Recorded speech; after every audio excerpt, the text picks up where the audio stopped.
straight into it today. We're going to be talking about a few leadership essentials. The first one is decision making. All right. So that is a really important part of any leadership, any leader actually, the ability to make decisions at the right time, to make the decisions with the right information, to make the decisions that honor God. And so that's what we're going to be looking at today. And extremely important that we not only just hear about this message, but actually practice it. And that's what I'm really after from all of you. I would love to see you incorporate what I'm teaching on a daily basis in the way you lead in your families, in the way that you lead in your in the church, and also in your workplace. All right, two types of people. There are reactionary decision makers, and there are procrastinators. All right, and so I'll give you a bit of a definition for each one. The procrastinator is the person that always puts off the decisions, sometimes because they are afraid that they will make the wrong decision. Other times they're afraid that they will hurt people in the decision and they don't want to hurt anybody. Other times they're just too lazy to make decisions, or they seriously doubt their capacity to be able to make decisions. So they're called procrastinators. And how many of you are procrastinators? Hands up, be honest. Give me the emoji if you're a procrastinator. One, Philo, Narelle, okay, and anyone else? Oh, Jacinta and Carolyn say they're procrastinators. The other one is the reactionary decision maker, and they make decisions on the spot. Yeah, they're emotionally led.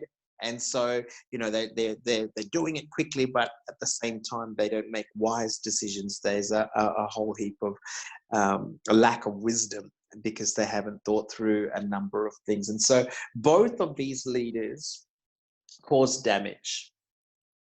Both of these leaders. A leader that is a reactionary and just responding to someone's bad behavior, responding to a situation, they can cause a lot of damage. Of course, they're flippant, they're quick, but they don't take the time, the wisdom. And then the procrastinators, they can also cause damage, because what happens with them is they allow little foxes to ruin the whole vine. They are so slow in making a decision that by the time they actually make the decision, it's become something really, really big. And so we have to really, as leaders, make lots of decisions and make them well, make them in the right time. And to do that, we actually need a lot of wisdom. And so how do we make healthy decisions? How do we make wise decisions? All right. High quality decision making. This is what this topic is. Number one, I think, you know, if you are not a Christian, then you don't have this. But if you are a Christian, you have access to supernatural help. And James 1 verse 5 says, if anyone lacks wisdom, let him ask of the Lord. I don't know about you, but I do this a lot. I pray for wisdom a lot because James tells me to, but I also realize that I cannot run our church, run my family, run the state, influence the nation, do whatever I have to do in a pandemic without supernatural wisdom and insight. And God never meant us to lead without that supernatural wisdom and supernatural insight. And so there is a prophetic edge that is available to you as a spirit-filled Jesus follower. You have your natural wisdom, you have logic, you have all the processes that I'm going to be talking about in just a moment, but you also have our secret ingredient. And the secret ingredient is supernatural wisdom that can be downloaded, that bypasses what you even know and what you even understand with your natural mind, and can actually propel you to great levels of leadership and great levels of success. All right. So, you know, I don't think a leader should actually lead without spending that time in prayer and asking God for wisdom. It's a sign of humility, but it draws the grace of God. Wisdom, we get access to prophetic insight. I mean, people go, well, how did you know what to do with the pandemic? Well, we didn't. I can look at what everyone else is doing and try to do that, or I can actually seek God and say, Father, prophetically, help me to lead our church through this season. And I don't know about you, it's always works out better when God gives you prophetic insight, a prophetic word. And I want to encourage you that you have access to this. If you don't use it, you won't be familiar with it. But if you're using it a lot, it becomes more and more familiar. And every day I can just weigh up before the Lord, God, which one? This one? This one. Okay, cool. Lord, this one, this one. And I can start to sense him more because I'm using it on a daily basis. I'm asking for insight. I'm asking for wisdom. Okay, so that's James chapter 1, verse 5. Ask for supernatural help. And of course, this is a Christian course, so we're going to start with that. But even though it sounds really cliche and it sounds like Pastor Joel says this all the time, it actually is a foundation of how I live every single day of my life. God, give me wisdom. I cannot do this without you. And it's a realization that what we are leading is so much bigger than our natural capacity. Number 2, we are to gather information from good data sources. Before you make a decision, gather information from good data sources. So extremely important. When I say good, what do I mean by that? Unbiased data sources. Now we all have a bias, right? We all see things through a particular perspective. But I would say unbiased, as in I would never go to somebody and ask them wisdom about one of their, a staff member who happens to be their spouse. Unbiased, right? There's a conflict of interest there. I would ask certain people certain advice, and then when it comes to other things, I won't ask them. I will ask other people because I look at their life and I see they have the skills. I see that they've got the fruit. They've got the reputation they've proved in the past. What blows my mind every single time I see this, I cannot understand how ignorant some people can be. I can't understand when people need data, when people need information about how to get through a problem, they go to somebody that hasn't got the fruit of that in their life. So, for example, if I was going through something in our church, conflict with my board, right? Why would I go to a pastor who's had years of conflict with their board? If Sharon and I are having a problem in a marriage, why would I go to somebody who's single or a divorced person and ask them for advice? You know what I mean? But we see this all the time. I see this all the time. And I see this from business people, for example, taking advice from Christians who haven't built a business themselves, or church pastors going to people that used to be church pastors 20 years ago, but haven't been in church leadership for many, many years. So you got to find some good data sources that are unbiased, that are healthy, that are showing fruit in that area that you're looking for, that have experience, and then you gather information from those kind of people and ask them to give you an unbiased account of what the issue is. All right. So I always go for people that are thriving in the area that I need wisdom in. I will never go to somebody, no matter what a great Christian leader, I could never go to somebody about an area that they are not thriving in, because I don't want to reproduce what they have reproduced. Fair enough. Not being mean. They've got so many other great skills in so many other areas. But if it's marriage, I want someone that's got a thriving marriage, not a performing marriage, but a thriving marriage. If it's children, I want to see the fruit in the kids before I come to you for parenting advice. I want to go to business people who actually have reserves and experience and finance and are doing well, to say, now give me some insight. Otherwise, thank you for your information. Thank you for your wisdom. But there's a different place to store that. Okay, after that, so once we gather the information from those sources, we would need to make a decision. And before we do that, we actually need to get counsel.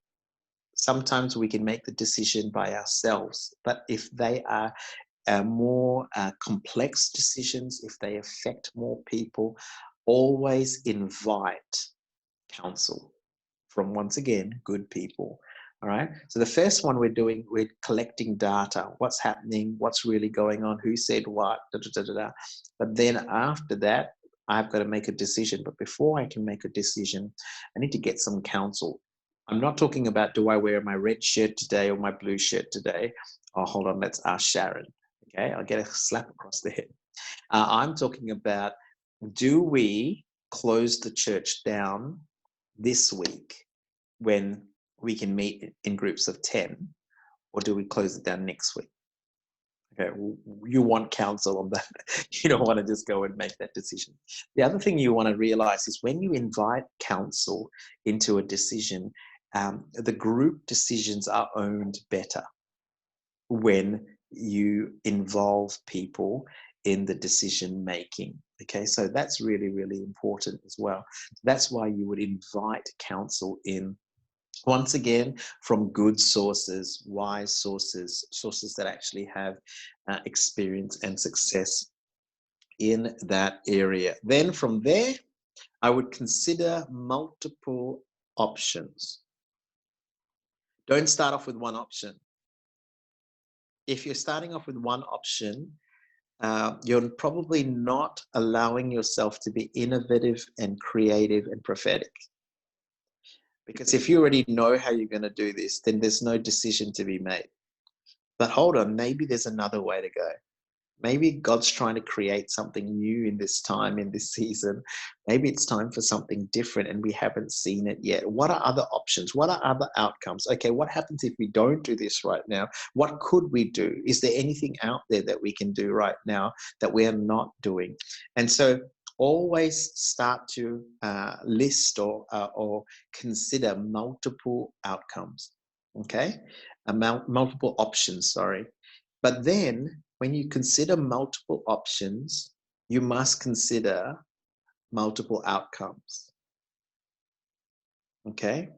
Who's going to be impacted if I close the church this week and we brought it online to online church? Well, it's not going to affect everyone the same way. Isn't that true? All right. For some of us, tech heads, we were Zooming, before 2020. Right? We knew how to download the app. We were talking to our friends overseas. We were doing, Skype. We were on Instagram Live, blah, blah, blah. For others of us, me mainly, what is Zoom? I didn't even know there was an app called Zoom. I didn't even know that this was accessible. Now I won't be able to go back. But, I just think, I didn't even know about this. So we had to actually go, for this generation, these are the outcomes. For that generation, these are the outcomes. Or maybe for this demographic, financial demographic, this is the outcome. Where else maybe for some of our lower socioeconomic houses, income houses, they won't have Wi-Fi. They won't have a laptop. They won't have access to these sort of things. So once you consider multiple options, you must consider multiple outcomes, okay? And then consider the full impact of each outcome. The full impact. See, a lot of people actually just go, well, this is the direct impact. But what we need to understand is that there's always multiple layers of impact, okay? So, for example, some people are saying, why can't the Australian government just keep the lockdown? They're just so interested about the money. It's all about the economy. And they go, that's the only impact they can see the lockdown causing. But then, of course, if you look further, you realize that mental health is a real crisis, right? Domestic violence is a real crisis right now. And if unemployment goes through the roof and people close their businesses, when this starts up again, there's going to be no jobs to go back into. And so they're going, hold on, we need to sustain an economy. We need to keep people busy. We need to help people with mental health. We need to get the kids that are being abused at home to school where there's some safety. We need to allow the parents of those kids to go to work so that they can provide the essential needs. And so the silly people will actually go, this is the option, this is the outcome. Oh, that's nothing. But those who are wiser will actually go, what is the secondary outcome? What is the tertiary outcome? What is the next outcome after that? Because it all has a flow-on impact. So when you and I make a decision, please realize, when, especially in higher levels of leadership, that it doesn't just affect one or two people.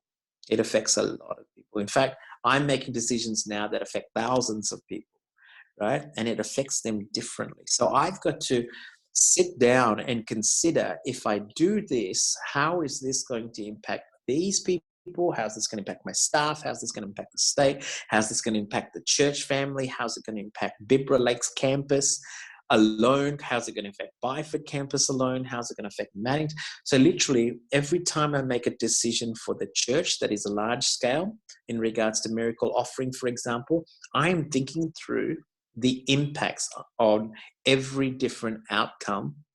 And then from there, I can make a better decision. Okay? So unpause your microphones just for a second, because I'm giving you a lot of information. I just want to see how you're tracking with this. So Jess, does this make a bit of sense? Yeah, yep. Well, I watched the video like 2 weeks ago on Moodle, so about so the decision making. So yeah, it does make sense, because I think it's really I really like how to gather info like data sources. I think that's such a great idea. Yeah, I think it is. It's so good. And it's just realizing that we don't have all the information at hand. Yeah, and we don't always have. Yeah, we don't have always have the answers. Yeah, that's right. I think my wife once said to me ages ago, I said, oh, this person, I really like this person. I think they've got great leadership on them. She said, oh, okay, cool. I'm like, wow, what do you mean? What do you mean by that? Okay, cool. She goes, oh, I just don't think they speak to your other pastors the way that they speak to you. To you, it's always, oh, pastor, da, da, da. But when your other pastors go to them, I've seen that person react very differently to other leadership. But when it's Pastor Joel, they're all these amazing, but when it's to other pastors, they're resisting and rebellious and, always undermining. So I was, wow, that's some insight, Imagine if I made that person a staff member. Imagine if I made that person a high-level leader without actually getting some insight from somebody else, because I could have just been reactionary, and that's my bent. I'm more reactionary than I am a procrastinator. I shoot first and then I aim, and which is very, very bad. And so I'm learning to stop and be still and think and pray and wait and include others in my decision. And sometimes that's frustrating for me. Very frustrating for me, because I already just want the decision made and I want us to move on. But by doing this, I've actually saved myself and our church a lot of issue in the future. So, Fermi, thoughts while we take a quick break just to hear from you guys so far from what we've talked about? I was just looking through my notes, and just the whole concept of getting like wise counsel, and also just considering like the impacts of the outcomes that you're like considering. I think it's really good. Like that's something that I've like learned to do quite recently, because like usually when it comes to certain situations, I tend to have like a one-track mind, because I've got like a certain like vision or an outcome that I want, but I don't consider like either asking other people or considering other like options, just because like I'm like in my head I'm like, oh, I know this will work because I've done things similar like this. So yeah, I think that was something that kind of opened my eyes. Great, thank you. Narelle. Out of what we've just gone through today, I think the thing that jumps out at me is about the supernatural help.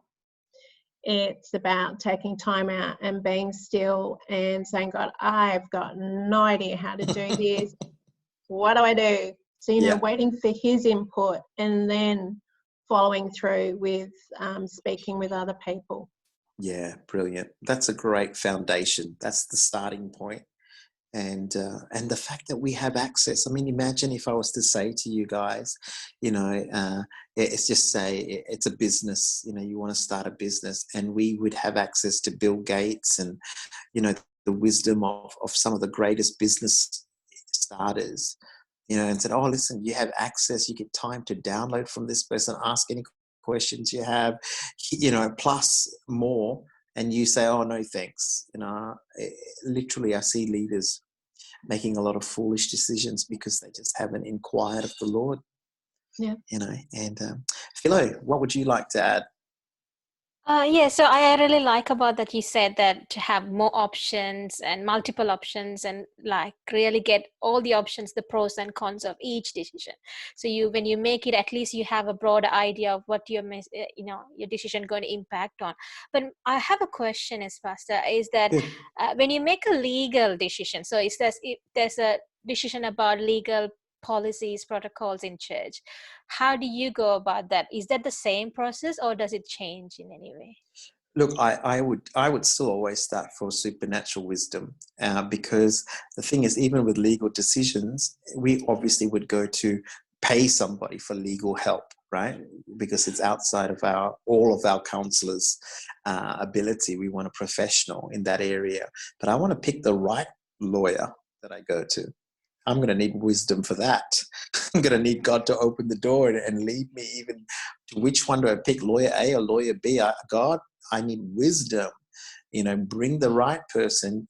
Give me the right questions. Am I asking the right questions? Because we might think it's an open shut case. But the truth is, are we even asking the right questions? The decisions we're trying to make, are they even the right questions? Is that really the problem? Or is there a deeper problem that we are not aware of? And then that whole thing with the final multiple options, always go with multiple options. If you can only come up with one option, it means that you're not allowing your brain to think outside of the box, or you're not allowing your spirit to dream outside of the box, or you're not allowing your heart to be taught by other people who are outside the box. And this is my weakness. I'll be honest with you, because I'll come in with, I know what we need to do. And then I'll sit down with the executives that we need to do this. And then they'll all be quiet. And then literally, one of them will say, but what if we just did this? And it sounds ridiculous. And I used to shoot it down too quickly. I used to shoot it down going, no, we're doing this. And now I've learned, oh my goodness, what if we could just do it that way? Tell me a bit more about that. What do you mean? Can you even do it that way? Is there even an opportunity to do it that way? And you find out that there's so much you don't know. It's really lovely to sit there and go, I didn't know that I didn't know that, because you and I, we don't know what we don't know. So let somebody else say, hey, listen, there's another option that's going to save you a lot of time, a lot of effort. And that's by creating multiple options. So if you only have one outcome, then I would just spend a bit more time going, okay, what are some more crazy, spin me some ideas. Mother's Day's coming up. And I'm like, well, obviously we can't get Mother's Day gifts to every single mother in our church, right? Because look at where we're at. We're in pandemic, how do we drive to every mother? That's just ridiculous. And so I said, so guys, we'll just wish everybody and we'll, and they said, well, really? What about if? And they came up with all these brilliant creative ideas that weren't even in my thinking.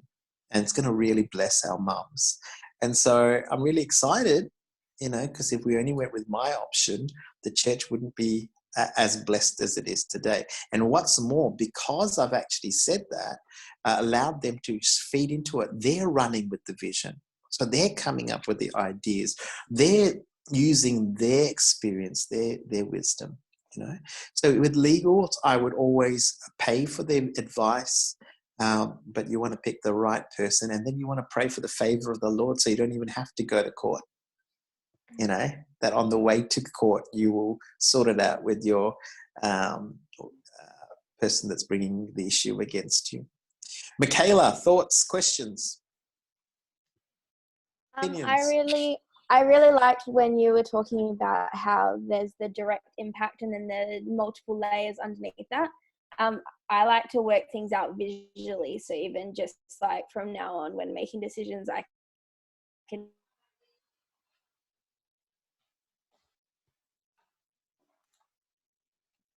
Hello? Is that you, Michaela, or is that me that went out? I'm not sure. You froze I can hear you online. now. Yeah. Oh, cool. Sorry, you were in the middle of the wisdom and it cut you out. It's the devil's trying to stop you, girl. I liked how you were saying about the direct impacts and then the multiple layers. So I can write out the multiple layers in different bits, and just brilliant. Working it out that way is good. Yeah. Excellent. Thank you. And who have asked? Cosmo and Carolyn. I haven't asked both of you. So who would like to go first? Yeah, I'll go first.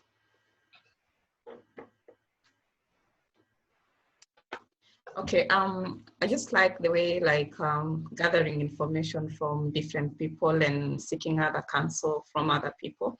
I think this is a way of really meeting the needs of other people, because people are different, and just like a servant attitude, you have your needs, and just trying to gather information and seeing how you can meet needs for different people. I think that's really, really important. And I think it's just a way of humbling yourself and saying, I don't have every information, but I can get from other people. And in that, you meet the needs of different people in different places. Yeah. So I think that's really good. Yeah. Brilliant. Thank you, Carolyn. And Cosmo. I really like having multiple solutions, not just what you first come up with, because I'm very much that person to be like, the first solution to a problem in my head is what I'm going to run with, and I don't think about anything else. And most of the time it's not most of the time it works out, but I don't think about there could have been an easier way, or there could have been a more effective way to do that. So it's getting people's wisdom in, and figuring out if there is a better solution than mine is something I took out of it. Absolutely. Look, as I said, if you can improve cheeky haircut from Fermi to everyone, who are you saying cheeky haircut to? Who got a cheeky haircut? Cosmo did. Sorry, Michaela sent me a message saying that her hair tie broke. Yeah. Well done. You were supposed to do that privately, mate. Whoops. All right. The whole idea of this thing is to really help you guys make better quality decisions, right? Imagine how much more success and leadership ability and productivity you'd have if you actually made some good decisions. It would just change the game for you, isn't it? Look, so once we've gone from multiple options, we went to multiple outcomes. Then after that, you pick, obviously, the outcome that's not the best outcome, but the better outcome. There is no best in some situations. Here's what we need to understand. The higher up you go in levels of leadership and the more complex the cases you have to deal with, there's not going to be one best outcome. In fact, sometimes they're so close to each other. There's negatives in both, there's positives in both. But what you've got to do is not pick the best outcome, you've got to pick the better outcome. So what is better, that has most pros rather than cons? And sometimes it's literally one or two little things, right? And then you pick the better outcome, and the one that will give, where possible, long-term benefit. Okay, very important. It's about long-term. So often you can pick a better outcome for the short term. It won't hurt as much, but I tell you what, you're going to have to pay for that 3 months, 6 months, 10 months down the track. So when you're picking the options, you pick the better, because there's no best, and you pick the one that has better outcome in the long term. I mean, we teach this to our children, don't we? Or we hope to teach this to our children. But the truth is, this is how we have to make decisions now. And sometimes it's a cost now. It's a bigger cost now, but the outcome is so much better. Miracle offering, we always do a debt reduction. Debt reductions aren't sexy. You know, I say this every year, debt reduction, debt reduction, debt reduction. Oh, we're going to pay off that loan. We're going to keep paying off that loan. Did I mention we're paying off that loan? You know, people go, oh, Pastor Joel, like we've been doing it for 14 years. Yes, because we bought another property and now we're going to pay off that loan. We bought another building, we're going to pay off that loan. It's not sexy. It's not exciting. It's not, woo, come on, let's bring down the debt. No one celebrates over that. But can I just tell you, if we really are serious about the future generation, your kids and my kids, I don't want them to inherit a church that never thought about saving money for their future and paying off their debt. You know what I mean? I want them to be able to build on our shoulders. And that for me is more important than let's spend all the money now on making the building look really, really pretty. Okay? So long-term outcomes over short-term outcomes, better outcomes over the best outcomes. Okay, once you've picked those outcomes, you've got to ask yourself the next question. Does it line up with my biblical beliefs? You'll never sell something that contradicts your spirit. You'll never be able to full-heartedly and honestly encourage people to join, do this, when you know in the bottom of your heart, oh, this is dodgy. I wouldn't do it if I knew the full story. Well, then why are you telling it to us to do, right? And so it's really, really important that you've got to make sure, does this line up with our biblical beliefs? Is this integrity? Is this honesty? Is this truth? You know, are we selling the truth here? Because it's the truth that's what has set people free. And so always make sure, you know, because it may be the best option, it may be a good short-term return, but I tell you what, if it's not in line with what the Word of God says, you know that you're opening up a curse rather than a blessing. Okay, so important to make sure that it is biblically aligned. And if it's biblically aligned, then you're going to know instantly it's going to be just. Right? You're going to know it's going to be justice to the people who are coming under it. So that's really, really important. Okay, the next thing, once you've got your outcome, because you've checked many options, you've outlisted the outcomes of each option, and you finally pick the outcome that is better, that is biblically aligned, that is long-term beneficial, you must articulate it in a way that answers questions before they are asked. Okay? So you've got to answer it and articulate it in a way that answers questions before they ask. So what I do is I often articulate it, and then I think, who is the leader that I love, but drives me crazy, frustrates me, who will then say, but what about da, da, da, da? And I'll picture that person in my head, and I'll say, hey, listen, we're going to do this. And then I go, what will that person respond in their heart? They may not respond in their mouth because they might be too scared to respond it out loud, but in their head they're going, is that because blah, blah, blah, blah, blah? Or is that because da, da, da, da, da? And so what I will then do is say, and we will make sure that we do this, this, and this, because I'm answering their question even before they have asked it. Does that make sense? Okay. So often people make good decisions, but they don't articulate it well. And so they lose people because of their lack of ability to articulate what they're really doing. And so you've got to not just say, this is what we are doing, but this is why we're doing it. The why will answer all the questions that people have. I always share this with my leaders. I always say to them, stop telling us just what to do. Stop telling your people, we're going to do this right now. Stop telling them Pastor Joel wants them to do this like this. You know, instead of saying, oh, Pastor Joel likes the chairs straight on a Sunday. Why? Because Pastor Joel just wants it. Pastor Joel's a diva. Pastor Joel's so hard to please. No, that's not why. It's because this is the house of God. This is because every time a new person walks into the place and they see the chairs a mess, they go, wow, obviously there's no excellence here. They may call this the house of God, but they obviously don't really believe it to be the house of God. They just throw things together. They don't plan. They don't prepare. There's no excellence, you know. And so with that in mind, that's the why we pick up the rubbish before we walk into the church building. That's why we wipe down the tables if there's coffee marks and coffee stains dried on the tabletops.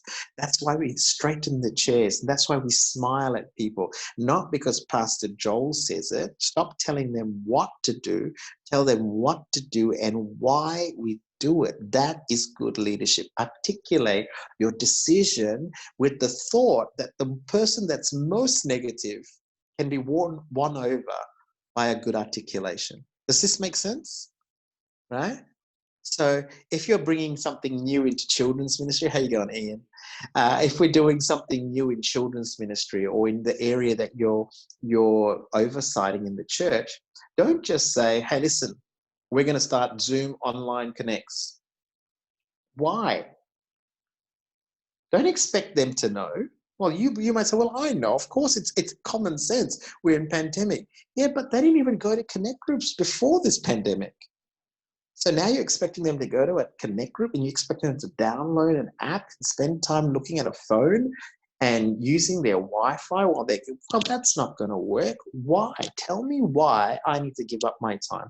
Tell me why I need to give up my Wi-Fi. Tell me why, you know, and think about the person that's going to say no and already answer some of their list of why they're not going to do it. And so then people go, oh, cool. Oh, that's why. And the why is the important part with any decision making. All right. So don't assume people know why and try to answer the questions that they have before they even ask it. Okay. Then we communicate. That's all before you even communicate the decision. Now, of course, I don't go through step 1, step 2, step 3, step 4. But if you've practiced this, it becomes a very quick process. But if you haven't got some good decision-making skills, it's time to start applying these things. And like riding a bike, you might need training wheels. You might need these notes summarized, you know, step 1, 2, 3, 4, 5, 6. And over time, you start to make these decisions and you go, cool. And it becomes part of the norm. So the last thing we do after we've articulated it is we communicate it. Okay. And when you communicate it, always start with the most influential. Always start with the most influential. Can you imagine if I told our church that we were going to close our Sunday services without speaking to Pastor Peter or the business manager or the campus pastors, right? It's ridiculous, okay? What does that convey? It conveys disrespect. It conveys disunity. It conveys Joel Chelliah is a dictator and everyone has to do whatever. He doesn't even tell us what he needs us to do. You know, it also says Joel Chelliah made me a leader, but he's really the leader. You know, he doesn't trust my leadership. He doesn't ask for my opinion. My opinion doesn't matter. Those are all the wrong messages. That's not what I believe, nor do I want to communicate that. So the first thing I've got to do is gather the most influential people in the area of the decision that I'm making and say, hey guys, here's what I'm thinking. Here's why I'm thinking that. Here are the options that we have.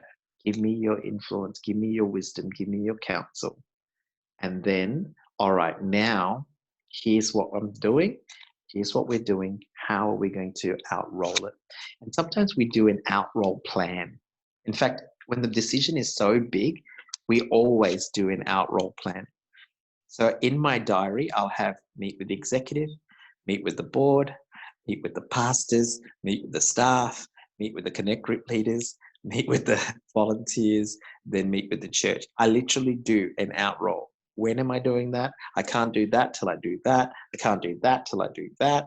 If we are sending out a pastor, then I've got to make sure the pastor, then their spouse, then the board, then the elders, then the board, literally then their campus, then the rest of the church, and we literally have to do it like that, because if we do it the wrong order, people actually get hurt and offended. And so you may have the right decision, the right counsel, the right outcome, the right articulation, and you've communicated it in the wrong order, and you've damaged when you're really supposed to be building something. I hope this makes sense. I hope I'm articulating this well myself right now. But you can understand, if you do it the right way, the blessing continues to flow, the information continues to flow. And if you have done it to the leaders, then when you go to the next level down and you're speaking to those guys and they have a problem, and they're not going to come to you if they have a problem, they're going to go to their leaders. So if you've already told their leaders and they've had a chance to ask questions and input and ask the why, and you've articulated that, when these guys go to those guys, they're helping you do your job. They're helping you outwork what needs to be outworked. And I've had to, over time, make some really, really hard decisions. I've had to let elders go once in 15 years. I've had to send out people that were causing trouble in the church once in 15 years, a different family. I've had people leave badly once or twice in 15 years. And managing that has been not easy. But I tell you what, this is the best way you can go about limiting the damage, using wisdom, using God's insight, and getting your leaders on board.